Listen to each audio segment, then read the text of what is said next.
wish ko lang. Magandang hapon po mga kapuso. Kay ganda ng buhay, kaya dapat natin itong hagkan at pahalagahan. Ngunit sa mga pagkakataong naglalaho ang kulay nito at nagiging komplikado, minsan hindi na natin binibigyan ng halaga ito. Ang iba'y napipilitang maging bulag at bingi sa mga suliraning kanilang kinakaharap. Ngunit hindi raw dapat sumuko sa mga hamong sumasalubong sa atin dahil bahagi ito ng buhay natin na kasama sa ating paglalakbay sa mundong ibabaw. Kung pagsuko sa problema ang pag-uusapan, lahat na raw ng dahilan ay nakirenante na para magpatalo sa mga pagsubok na dumating sa kanyang pamilya. Matapos daw ng isang trahedya noon, naghudyat na rin ito ng kalbaryo para sa haligi ng tahanan.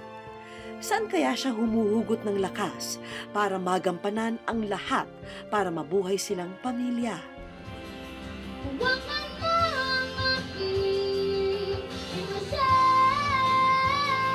Habang si Jerica, mainggit ka raw sa husay niyang kumanta. Pero sa kabila nito, hindi mo raw nanaisin mapunta sa kinatatayuan niya dahil matindi raw ang dinaranas na hirap ng kanyang pamilya. Walang imposible kung ito ang iyong nais. Kaya mo itong abutin at sa Diyos ipanalangin. Maginhawa ang buhay na tayo'y magsama-sama at mabuhay ng masaya. Wish ko lang, wish ko lang. Ano nga ba ang pinakamadaling daan para maabot ng isang bata ang kanyang bituin? Sapat na ba ang talento o kailangan bang pahinugin ng mga hamon?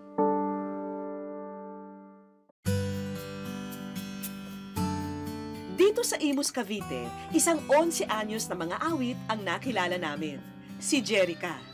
Kung siya'y pakikinggang maigi, pwede nang maikumpara sa mga veteranong singer.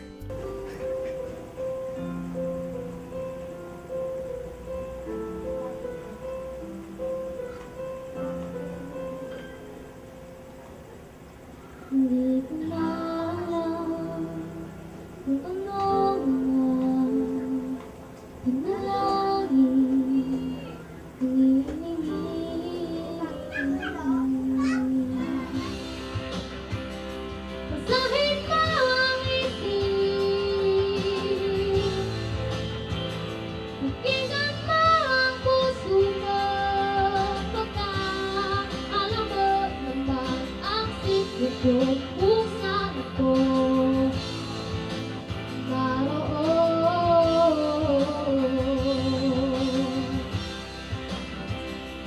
Hawakan mo ang aking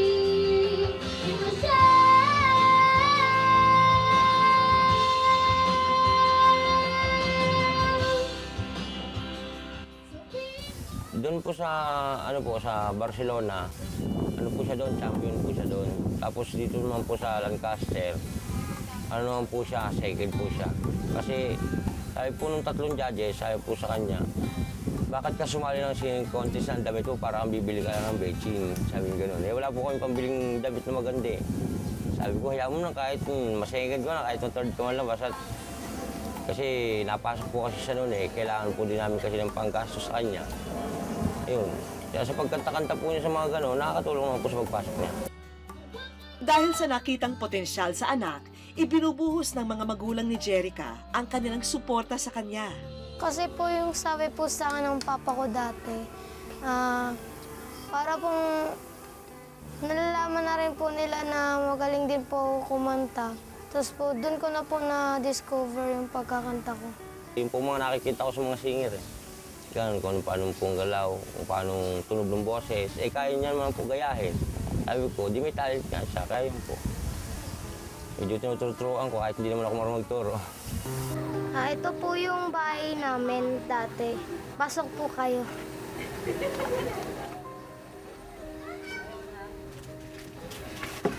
Ito naman po yung papa ko, si Papa Rico, tsaka po si Mama. Ito po po yung mga kapatid ko. Yung isa po nasa bahay. Masakit daw po yung ngipin.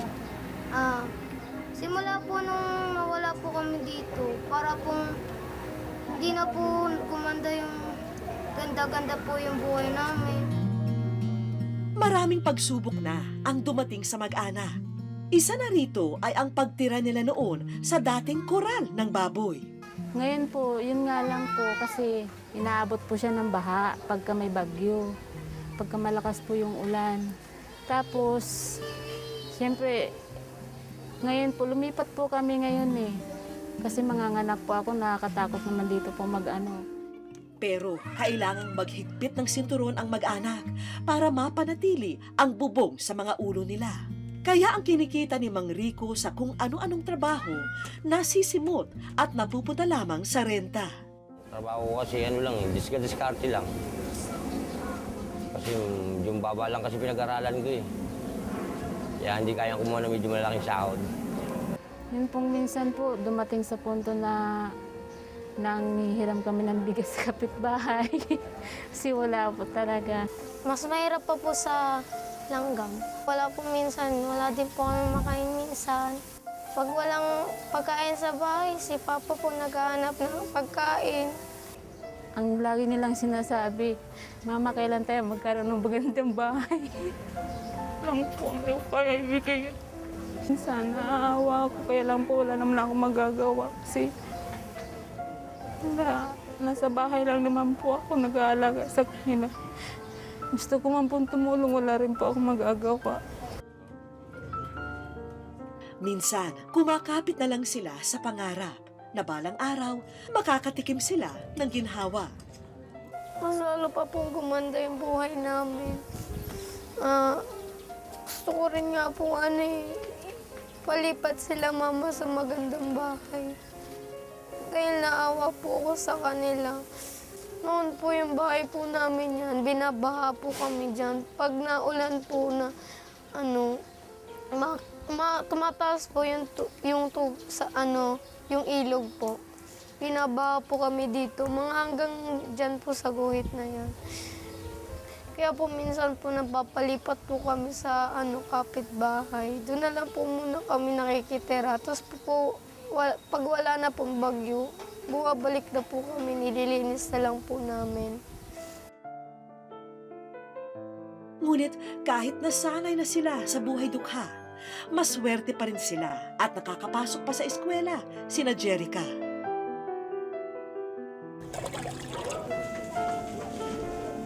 Pero ang isa sa kanyang kapatid, hindi pa raw nag-aaral. Kinakailangan kasi na ipasok pa siya sa special education program. Si Jericho ay may Down syndrome at hirap ang pamilya na ibigay ang kanyang espesyal na pangangailangan. Gusto ko po mabigyan sila ng magandang buhay. Mapagtapos ko po ng pag-aaral mga kapatid ko. Mag-aaral po ako ng mabuti. At mas lalo ko pa pong gagalingan sa pagganda para po makuha ko lahat ng gusto ko.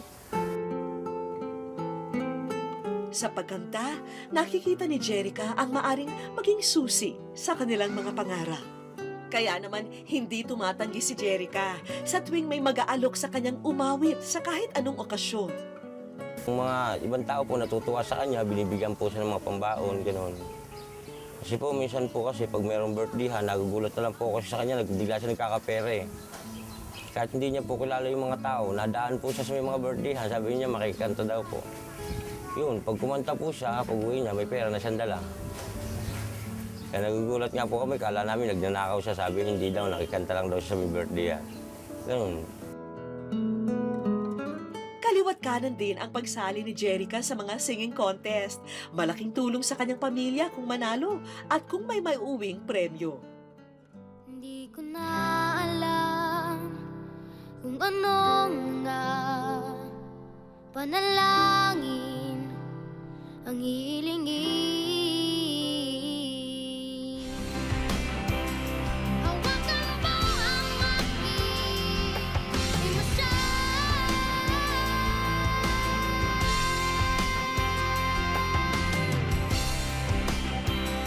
Sabihin mo kung ano ang dapat kong gawin.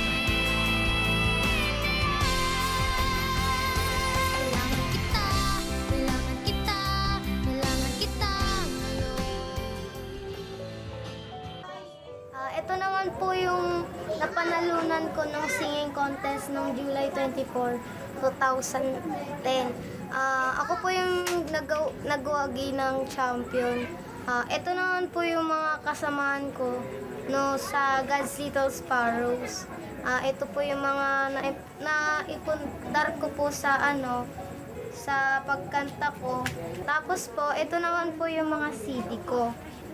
Yan po. Bigay po ito sa akin nung taga-munisipyo.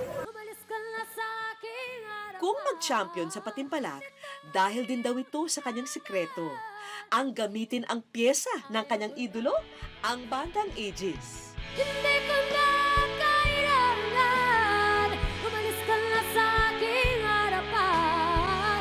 Damdamin ko sa'yo ay naglaho na. Paborito ko po ang Aegis dahil po magagaling po sila kumanta. Matataas din po yung boses nila. Dahil unti-unting nakikilala si Jerica sa kanilang lugar, naimbitahan siyang sumali sa isang grupo ng mga batang mga awit na kung tawagin ay God's Little Sparrows. Hangad nila ang maikalat ang salita ng Diyos sa pamamagitan ng mga kanta at short film. At sa isang iglap, isa si Jerica sa featured artist sa inilabas na album ng kanilang grupo. Musika ang nagsisilbing instrumento ni Jerica para masungkit ang mga pangarap niya para sa pamilya. Marami na rin ang gaya niyang nagmula sa hirap at sinubok ng maraming hamon pero ngayon ay namamayagpag na ang karera. At inspirasyon ito ng bata na sana'y mahawig ang kapalaran niya sa kanila. Sana galingan po niya. Sana hindi siya magbago. At sana pagdating ng araw, hindi lumaki yung ulo niya. Na hindi siya gumaya sa ibang mga na ang magulang hindi nakilala. Yun lang po. Jerica, galingan mo pa sa pagkanta mo para malayo ang iyong marating. Pagmubayaan ng talent mo kasi diyan lang siguro gaganda ang buhay mo. Yan niyo po, pag-iigihan ko pa po yung pagkanta ko. Tapos po, pag magtatapos po ng pag-aaral para po makahantay sa hirap.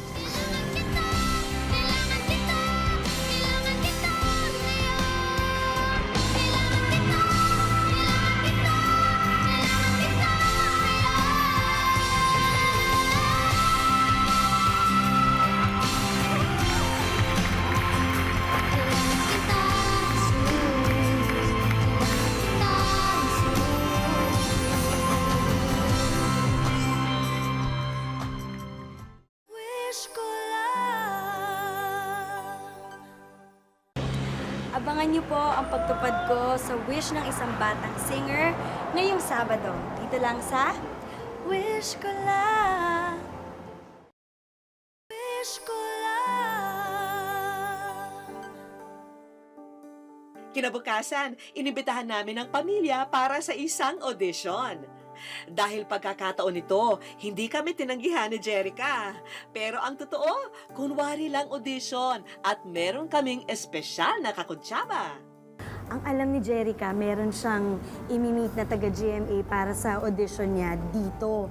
Pero ang hindi niya alam, merong sorpresa para sa kanya.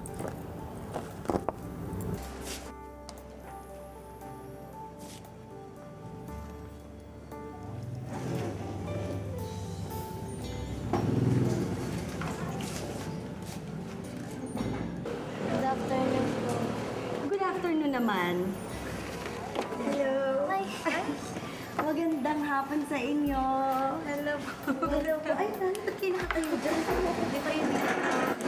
Hi. Alam niyo ba kung nasan kayo?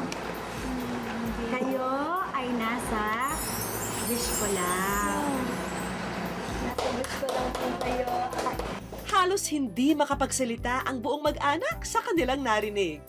Maya-maya pa'y biglang napatayo ang ama ni Jerica, papalayo sa aming kamera. Tatay, ba't ka umiiyak? Kasunod doon ang abot langit na pasasalamat ng buong pamilya. Nabigla. Nabigla. Masaya ba kayo? Balita ko nga, mahilig ka raw kumanta. Ano mga kinakanta mo?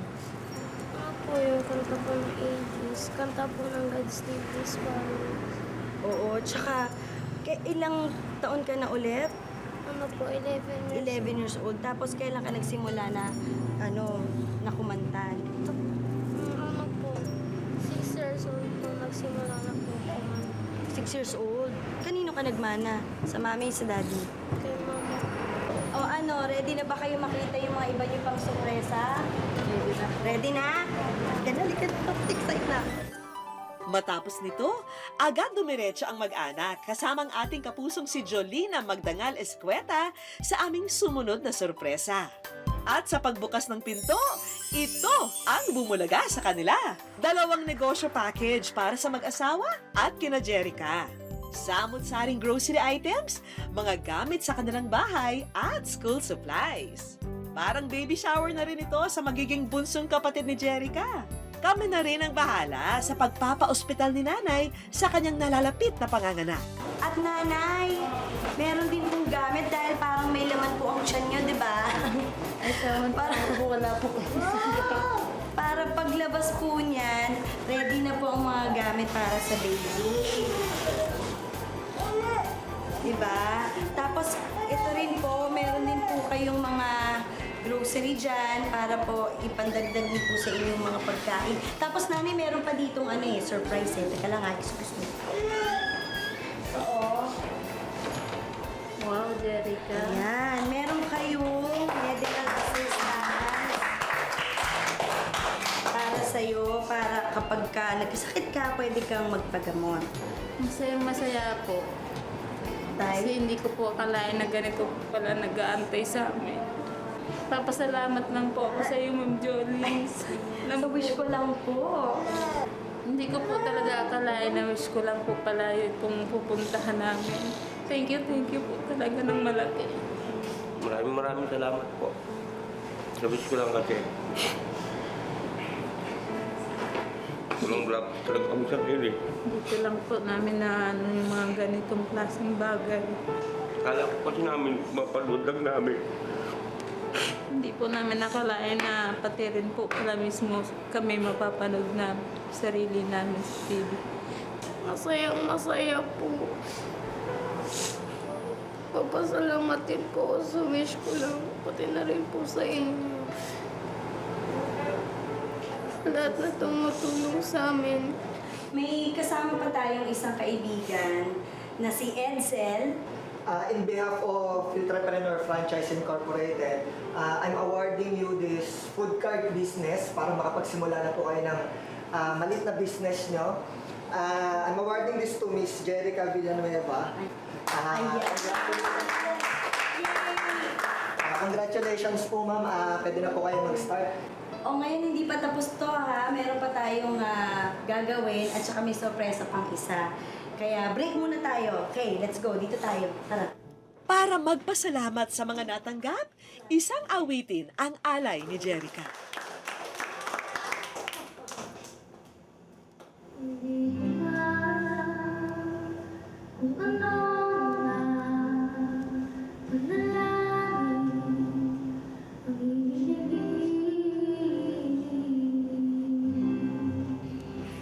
Natuwa si Ate Jolens at hangad niya rin na lalo pang mahasa si Jerica. Kaya sakto ang regalo ng susunod naming bisita.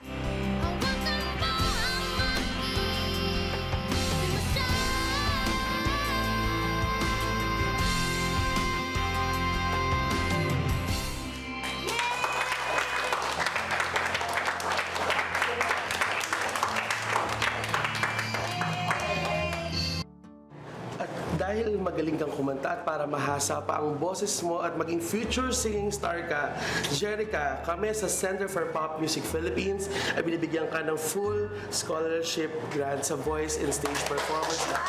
Congratulations! Meron pa kami isang sorpresa para sa'yo. Hindi ka pa man din nag-aaral dyan, lalabas ka na sa TV, kakanta ka sa Party Pilipinas. Para tuloy-tuloy lang ang maging experience mo sa pag-perform at pagkanta. Tapos tuloy-tuloy na ang pag-aaral mo.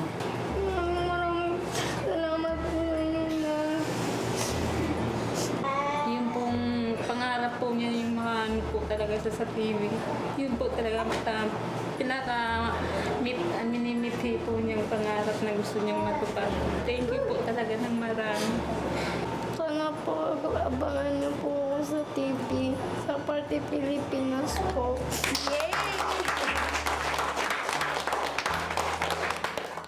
wish ko lang Sa aming pagbabalik, ayaw ko na tumingin. at mamaya, nang dahil sa isang aksidente, nagbago ang kapalaran ng mag-anak na ito sa Palawan. Wish ko lang Kinabukasan, isang hiling na naman ang muli naming tutuparin para sa aspiring na biriterang si Jerica. At ito ay ang makaharap ang iniidolong Aegis fan.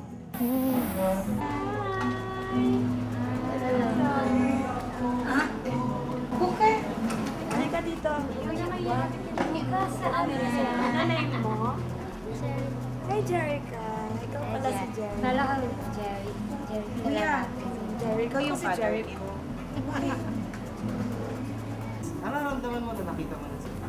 Natutuwa po. Pero mukhang natahimik muli ang ating bida. Talagang tuwang-tuwa kasi ibig sabihin ka-age namin siya. Walang Yan yung susunod na age. Oh, Jerica, dahil Maganda yung pinakita niyo sa akin. yung sana mag-sample ka ulit para sa amin. Akala ko ikaw ay akin, totoo sa aking paningin. Ngunit nang ikaw ay akapin, naglalaho sa dilim.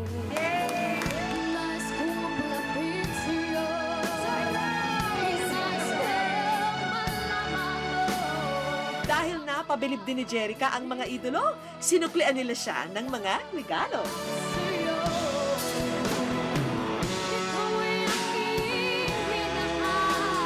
Aside dito sa regalo namin, meron pa kami mga Surprise, mga CDs.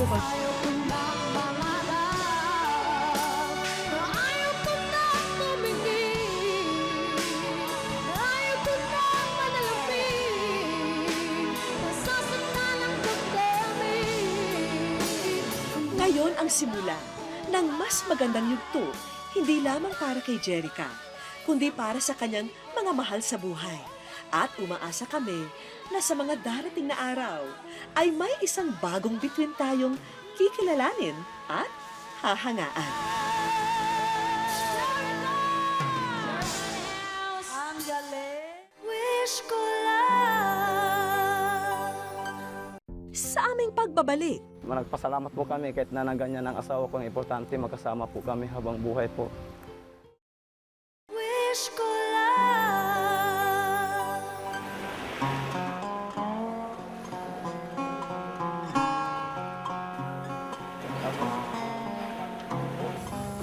wala man siyang kimi kung titingnan, kusang lumalabas ang itinatagong tikas kapag kinakailangan. Para sa ibang pamilya, kayamanan ang pagkakaroon ng isang ama na tulad niya. Ang haligi kasi ay siya rin mismong ilaw. Sa ganitong sitwasyon, maging maliwanag pa rin kaya ang tatag ng kinabukasan ng isang tahanan?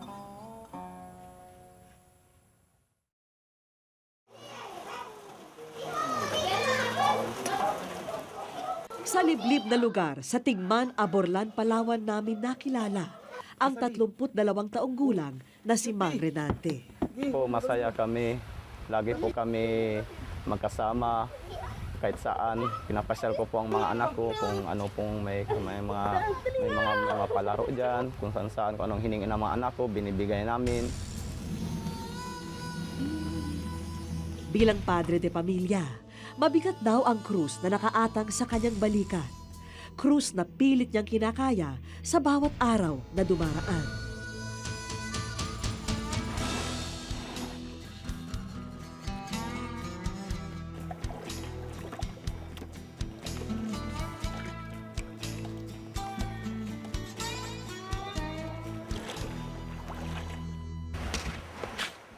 Tay Renante, ano po yung nahuli po ninyo ngayon? Ito lang po talaga ito. Ito lang bisugo. 3 piraso. Ano na pong plano po ninyo sa mga nahuli po ninyo? Hindi na rin to pwede na ibinta kasi 3 lang talaga. Ipaulam ko na lang ito sa mga pamilya ko para may laman ng sikmura nila. Yun na talaga ang kaya lang itong ikuha ng sa huli ko kahit ilang oras po ako sa laot. Ito na talaga ang binigay ng Panginoon.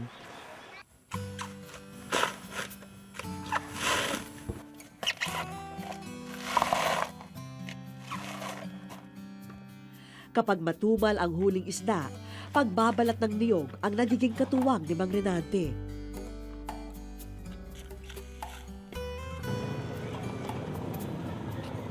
Ngunit hindi raw ganito ang nakagisnang senaryo ni Mang Renante. Kung hindi dahil sa isang kaganapan, nagbago ang kapalaran nilang mag-anak. Naghiram ako ng motor ng biyanan ko para lang po ihatid ang anak ko. Tapos, yun na po, nagkabanggaan po kami. Alam ko pa nang ganun nangyari. Sana hindi na sana ako magmotor pero wala na po, huli na po ang pagsisi. Akala ko po habang buhay po kaming masaya. Kaya sa isang iglap lang po nawala na ang lahat. Nagmistulang isang gulay ang kabiyak ni Mang Renante matapos ang aksidente. Ngayon po, ang asawa ko ngayon, yun na po, hindi na po makalakad. Ang kabiyak niyang katawan, yung mata, ilong, lahat. Simula paa, simula ulo hanggang paa po, hindi na po niya magalaw.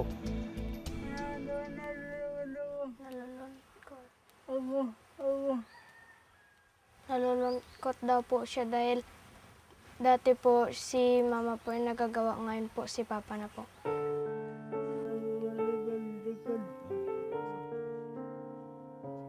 Mas lalo raw tumibay ang pagsasama ng mag-asawa, lalo na't si Mister na ang nagsisilbing paa at kamay ng imbalidong misis. Pag time, kung gusto po niya na magpasal-pasal, kahit dito lang po sa likod ng bahay, tinutulak-tulak ko po kasi pag time pong hindi mo siyang pagbigyan, magsasabi po yan siya na iyan lang po ang kuha niya po niya, kaligayahan. Kaya binigay ko po ang kaligayahan niya para masaya lang po siya. Thank you. Na siya naging asawa mo. Thank you raw po sa kanya na siya ang naging asawa ni mama. Nagpasalamat po kami kahit nanaga niya ng asawa ko. Importante magkasama po kami habang buhay po.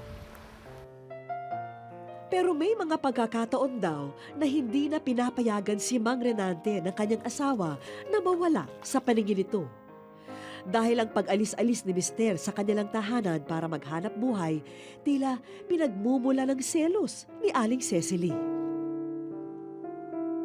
Gustuin ko po sana na hindi lang mapalayo sa tabi niya, kaso kaya lang po wala talaga po. Kung lagi po ko sa kanya, paano po kami makakain?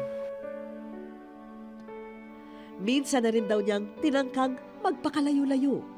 Naglaro sa isip niya ang takasan ang problema. Gayon pa may, nanaig pa rin sa kanya ang puso ng isang dakilang ama. Nagpasalamat din pa po sa Panginoon dahil po binigyan po niya ako ng mahaba pang pasensya para po na hindi ko po iwanan ng asawa ko. Kaya po pinangako ko po sa sarili ko na habang may buhay po ako, alagaan ko po ang asawa ko.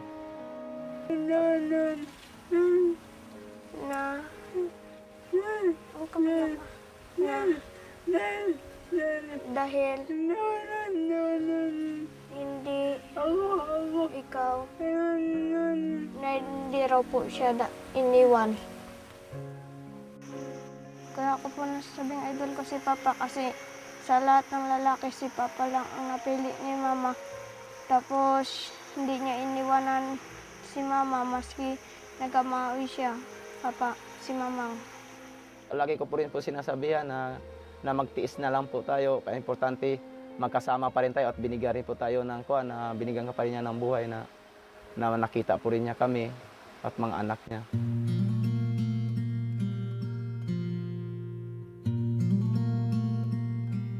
Wala na nga raw mahihilig pa si Mang Renante sa buong may kapal. Isang napakalaking biyaya na ang ipinagkaloob nitong ikalawang buhay sa kanyang asawa. Dalangin na lamang ni Mang Renante na sana'y malambat naman niya ang pag-asa na matagal nang naging mailap sa kanya at sa kanyang mag-iina. Wish ko lang. Abangan para saan ang mga palangganang ito. Nag-anawis ko lang talaga palaga.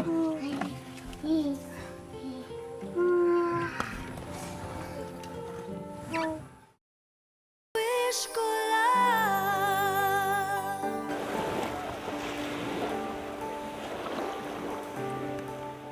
Dito sa may dalampasigan kami dumiretso kinaumagahan. Ito kasi ang oras ng dating ni Mang Renante galing sa laot. 3 palanggana ang inihanda namin para sa mga uwing isda ni Tatay Renante. Bilang isang veteranong mangingisda, batid naming mapupuno niya ito ng kanyang mga huli. Pero kapansin-pansin na mahina ang huli ng mga oras na yon.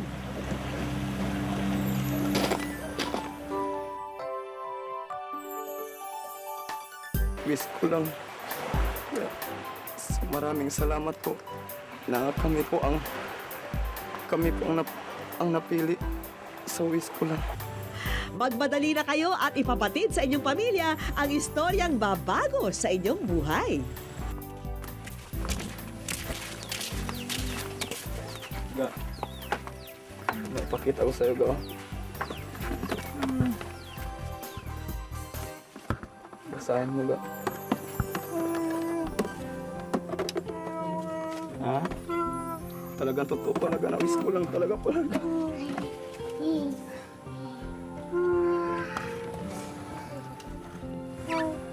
Ito pa lang ang aking mahiling sa Panginoon.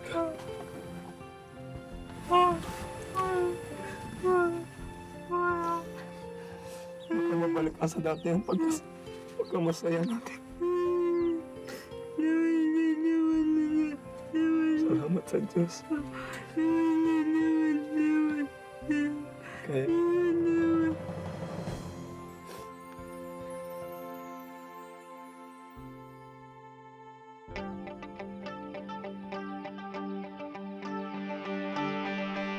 Sa farm na ito sa Puerto Princesa, inanod ng magandang balita ang pamilya ni Mang Renante. Samot-saring regalo ang tumambad sa mag-anak. Nariyan ang school supplies at iba pang gamit para sa nalalapit na pasukan. Sinamahan na rin namin ang grocery items para mas sumigla ang inyong bawat araw. At maaari ba namang mawala ang mga kaagapay ni Mang Renante sa pangingisda? Matagal na rin ko pong pinangarap na magkaroon na pa ako ng lambat para po makahanap buhay kahit dyan lang sa malapit para maalagaan ko pong asawa ko. Maaari nyo na rin pagpahingahin ang wheelchair nyo, Ali Cecily, dahil sa handog namin na ito.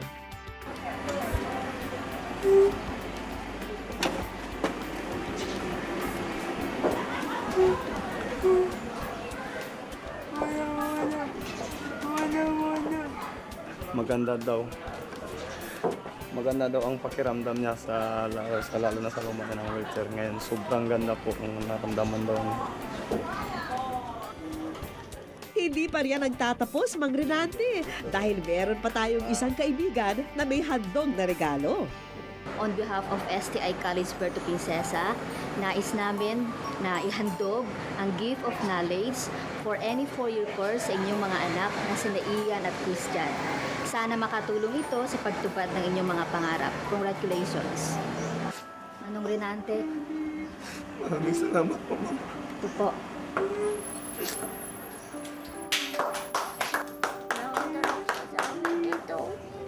Para po mga pamilya po karal.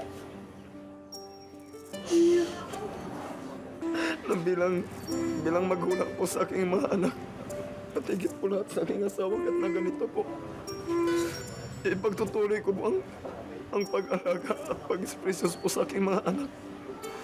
Habang may buhay ko po, ibigay ko po lahat sa kanila, lalo na po, nandito na natupad na po, na makatapos na ako sa pag-aaral ng aking mga anak. Mag-aral po kami ng mabuti. Pero hindi po kami maging parbol na katulad ng iba.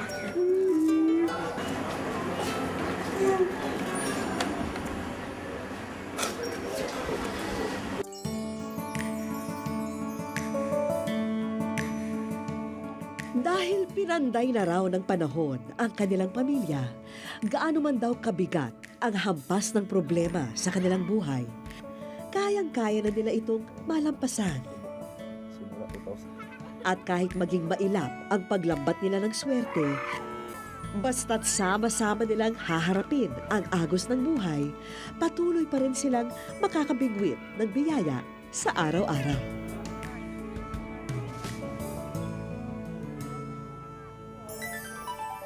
Sa mga pagkakataong tila wala nang pwedeng mangyaring mabuti sa atin, isang bagay ang hindi natin dapat bitawan, na sa bawat paglubog ng araw, parati itong may kasunod na bukang liwayway. Kung may kahilingan po kayo para sa inyong pamilya, kaibigan o para sa sarili, sulatan niyo po kami sa GMA Network, EDSA Corner Timog Avenue, Quezon City. Maaari rin niyong iparating ang inyong kahilingan, kwento at komento sa aming official page sa Facebook at sa Twitter at Wish Ko Lang GMA. At hanggang sa susunod na Sabado po, ako po yung kapuso, Vicky Morales, at ito po ang Wish Ko Lang.